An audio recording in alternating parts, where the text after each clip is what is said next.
This day in sports history. It's March 24th, and on this day we had a slew of memorable plays, including an exploding bird, a better-than-most putt, a championship thriller, along with the making of an equestrian-influenced mystery rider. I'll have all those explanations coming your way right after this. And that's the end of the first half. As the teams head to the locker room, the Spartans lead the Bulldogs by a score. You guys stink. Geez, Coach, we're only down a couple of points. No, I mean you guys really smell. You need to hit the showers. And here, I got every one of you new bars of soap from the Sterling Soap Company. Each bar is artisan crafted using natural ingredients and essential oils. They also have shave soaps, colognes, beard balm, and a whole lot more. Now get in there. But Coach, we have another half to play. I don't care. I can't stand to be around you. A few minutes later. All right, bring it in tight. You guys are still playing terrible, but you're smelling great out there. Now listen, you're going to need to stock up for the rest of the season. We got a lot of tough games left. So go to sterlingsoap.com after the game. That's STIRLING soap.com. You got that? Yes, Coach. Great. sterlingsoap.com on 3. 1, 2, 3. sterlingsoap.com. So I know March Madness is barreling ahead, and we just got through an amazing 4 days of basketball with incredible performances, upsets, and buzzer beaters. And I will talk hoops in just a second, but I wanted to start off today with two stories that, if you are even a casual sports watcher of a certain age, you will be able to visualize with the merest of descriptions. You just didn't know that they both happened on this day in 2001. So let's start with baseball and go back to that moment when Arizona Diamondback pitcher Randy Johnson killed a bird in flight with one of his pitches. Johnson was pitching in a spring training game against the San Francisco Giants, and the unfortunate bird flew between the pitcher's mound and home plate at precisely the wrong time. Johnson's pitch struck the bird, instantly killing it and disintegrating it into an explosion of feathers. You've seen it, undoubtedly, and it's like a howitzer blowing up a pillow factory. Johnson has had fun with the notoriety around the bird bomb that day, reminding people that he also pitched for 22 seasons, had 300 wins, nearly 5,000 strikeouts, was a 5-time Cy Young Award winner, including 4 in a row, and the World Series MVP on top of that. And the thing that he seems to be remembered for is this one pitch he threw on this day in 2001 in a spring training game. And I bet if you go to YouTube and type Randy Johnson in, your top suggestion will be for this play. So on that same day in Florida, Tiger Woods was playing in the third round of the Tournament Players Championship, and he had one of those iconic putts, that it just seems like Tiger had a whole bunch of. Standing on the famous 17th Island Green at TPC Sawgrass, Woods faced a 60-foot triple breaker downhill putt on a rabbit-fast surface. Here's the oft-heard call from Gary Koch, who was in the tower that day. Well, it will break a little left at the start.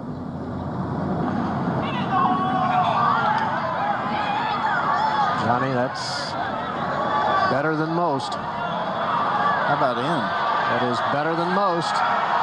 Better than most! Trailing after 36 holes, his third round 66, punctuated by that putt, put Tiger right back into the mix. He went on to win the tournament by a shot over Vijay Singh. So we've just enjoyed an incredible weekend of basketball, right? Culminating in 2 huge buzzer-beater upsets, with Iowa beating defending champ Florida and St. John's taking down Kansas. Well, let's go back to what happened on this day in 2007 for an unbelievable finish in a championship game. This was the Division II final between Barton College from Wilson, North Carolina, and Winona State from Winona, Minnesota. The Winona State Warriors had won 57 straight games. They were the defending D2 champs, and with 45 seconds to play in this one, it looked like they were going to repeat. After a made free throw, they were up 7 points. The Barton Bulldogs had a guy by the name of Anthony Atkinson. Atkinson was a 5'10" senior All-American who was getting ready to ignite one of the greatest comebacks in NCAA history. He calmly but quickly scored on the other end to make it a 5-point game, committed the foul to send Winona State back to the line for a 1-and-1, and the front end banged off the back of the iron. Barton got the rebound, and things got really exciting after that. Here's the fantastic Iron Eagle with what happened next on the call for CBS that day. Final 30 seconds. Atkinson. Pull up, pop, book it. 23 for Atkinson. Nice and steal. the ball. Going by. Unbelievable. Atkinson is fouled. And a chance to tie it. Incredible. But Atkinson, an 82% free throw shooter on the year, missed the free throw. The Warriors corralled the rebound. A foul sent Jonte Flowers, a 75% free throw shooter, to the line with Winona State still clinging to that 1-point lead. Flowers hit 1 of 2 to extend the lead to 2, so let's pick up the final amazing 10 seconds of this one with Iron Eagle again. Atkinson. 10 seconds left. Down by 2. The drive, reverse, oh, what a play! Anthony Atkinson has tied it up. 4 seconds left. Melvick stolen away. He's got time. Atkinson, layup, good! Anthony Atkinson at the buzzer. Barton is your national champion. You know, I've watched that replay of the final minute of this game at least, 50, 60 times, and I am still amazed every time I watch it. Anthony Atkinson scored 10 points in the final 45 seconds to give Barton its first national championship.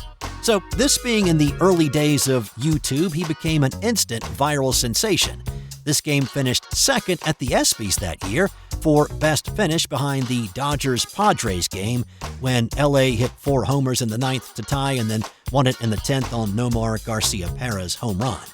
Atkinson parlayed that into a 12-year stint with the Harlem Globetrotters, and then he went back to Wilson, North Carolina to be the high school basketball coach at Wilson Prep, where he's now coached his team to 3 state 1A titles since 2021.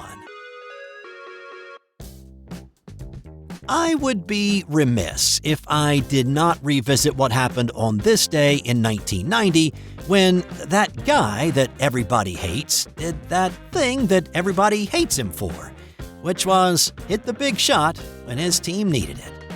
This was an Elite 8 matchup between the 4th-ranked UConn Huskies and the number 15 Duke Blue Devils. The game was tied at 72 at the end of regulation and went to overtime. A free throw put UConn up by 1 with 1:25 left in the OT, but neither team could find the bottom of the bucket until the final seconds. After the Huskies' Tate George nearly intercepted a Bobby Hurley pass that went out of bounds, Duke had 2.6 seconds to win it. Dove Hennefeld has scored 4 of Connecticut's 6 points in the overtime. All right, this is interesting. UConn not playing the passer. All right, here is Laettner with the shot, and it scores! And Duke wins! So, yeah, Laettner with the game winner to vault the Devils into the Final Four. Duke beat Arkansas to advance to the championship game before being embarrassed in the title game by UNLV. With St. John's advancing to the Sweet 16 for the first time since 1999 with their win over Kansas on Sunday, how about another time when the Johnnies were having a pretty good run until their luck finally ran out? Or maybe it wasn't the team's luck, but the head coach's lucky shirt that ran out of good fortune. By this point in his life, Joe Lapchick, one of the original Boston Celtics, a basketball legend and future Hall of Famer, was nearing the end of his coaching career at St. John's. Well, this story actually gets its start back on January 9th, 1962, when his St. John's team won a basketball game in double overtime on the road at Notre Dame. Lapchick had put on a fresh shirt that day and decided to wear it the next time out on February 3rd against Army. Well, his team won again. Well, coaches can be a superstitious lot, and so Lapchick kept wearing the shirt. Without washing it, of course. That would take away the mojo, and St. John's kept on winning. Another double overtime win on the road at Niagara came soon after, and Lapchick kept packing and unpacking the same shirt. Now, understand he wasn't wearing that shirt all day, every day. He'd show up at the gym on the day of the game, he'd change into the lucky shirt, and then hang it back up after he was done. But, coaches can work up a sweat during a game, and the shirt started to take on a certain pungency. St. John's closed out the regular season with 8 straight wins, and were invited to the NIT, which, again back in 1962, had more prestige than it does now. And Joe carried the shirt crosstown to Madison Square Garden. The Johnnies beat Holy Cross in the quarterfinals, and then Duquesne in the semis for the 10th straight win in the shirt to advance to the finals. Surely the lucky shirt had one more win in it, but it didn't. On this day in 1962, Dayton beat St. John's 73-67 to ruin a perfectly good ending to a lucky shirt story. If St. John's had won the NIT title in '62, that shirt would probably be behind glass in a museum somewhere, still unwashed. Instead, Joe's wife disposed of the stinky shirt the next day. On this day in 1975, Muhammad Ali stepped into the ring with Chuck Wepner, who was known as the Bayonne Bleeder because he was known for being able to take a punch. Well, lots of punches, actually. Wepner said he had his nose broken 9 times in his 16-year boxing career and had more than 300 stitches to close a variety of wounds. So, yeah, he bled a lot during his fights. Don King was the promoter for this fight, and he labeled it "Give the White Guy a Chance" fight. Wepner surprised a lot of people in this one, knocking Ali down in the 9th and taking the fight to the 15th round before it was stopped for cuts over both of his eyes and a broken nose. Just before the fight was called, there was this funny exchange between Wepner and referee Tony Perez. Perez asked Wepner, "Chuck, how many fingers do I have up?" To which Wepner replied after looking at his hand, "How many guesses do I get?" But the implications of this fight go beyond the boxing ring and even the sporting world. There happened to be a guy named Sylvester Stallone who was watching this fight on television. At the time, Stallone was struggling as an actor in off-Broadway shows and the occasional role in a short film, but Wepner's surprising performance in this one inspired him to begin work on a certain screenplay that we all know became Rocky. Stallone sold the rights to his manuscript, and then he contacted Wepner to let him know that he was the inspiration for it. In the early 2000s, Wepner sued Stallone, claiming he was promised compensation but had never been paid anything. The case was eventually settled out of court for an undisclosed amount. Wepner once said, "Without my story, Rocky would have been nothing but a tale. Nobody would believe it." And it goes back to what happened on this day in 1975. I don't talk a lot about horse racing on this podcast, and there's a pretty good reason because I don't really know anything about horse racing. But here is an interesting story that happened on this day with a rider aboard that you may recognize if you are a fan of mystery novels. On this day in 1956, future mystery author Dick Francis was riding Devin Locke in the Grand National race. 250,000 people were on hand to watch it in person. And if you're not familiar with the Grand National, it is huge in the UK. They race on a 4.5-mile course with 30 jumps, and it's the most prestigious steeplechase event on the calendar. It is the most watched horse race in the world. Well, before he was known for his tightly plotted horse-themed mysteries, Francis was a talented and successful jockey. The horse he was riding on this day was owned by the Queen Mother, one of 2 entries she had in the race. Devin Locke was one of the favorites and raced like it. By jump 27, it looked like a 3-horse race. When he cleared the final jump, he was free and clear. Here's newsreel coverage of the race that day. Into the final straight with victory in sight for Devin Locke. He's clear away from ESB and Gentle Moyer. Only 40 yards to go. Devin Locke can't lose. But he slipped. He's down. ESB streaks past to win by 10 lengths, with Gentle Moyer second and Royal Tan third. Devin Locke's on his feet again, but it's too late. The most tragic defeat in Grand National history. So instead of slipping, the horse appeared to go into a jump and then flopped on its belly. The reason for his jump and belly flop is still a mystery, which seems appropriate. Francis wrote his autobiography the following year in '57. He enjoyed the process so much, he began to write his brand of horse-themed mystery novels, publishing his first in 1962 and then publishing in excess of 50 more before he died in 2010.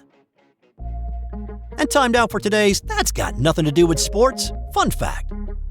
Let's keep that horse theme going with today's fun fact. In the 1890s, there was a horse that would perform not feats of speed or agility, but of the mind. The horse, named Jim Key, could write his name or apparently any other name shouted to him. He knew the alphabet, could do rudimentary math, and could tell the differences in money, not just coins, but bills as well. He was trained over a period of 7 years by the patient and kind Dr. Bill Key, who had been enslaved on a plantation in the South in the 1860s. He said he never used a whip in his training, but used kindness instead. The duo's shows attracted hundreds wherever they went in the decade they performed together.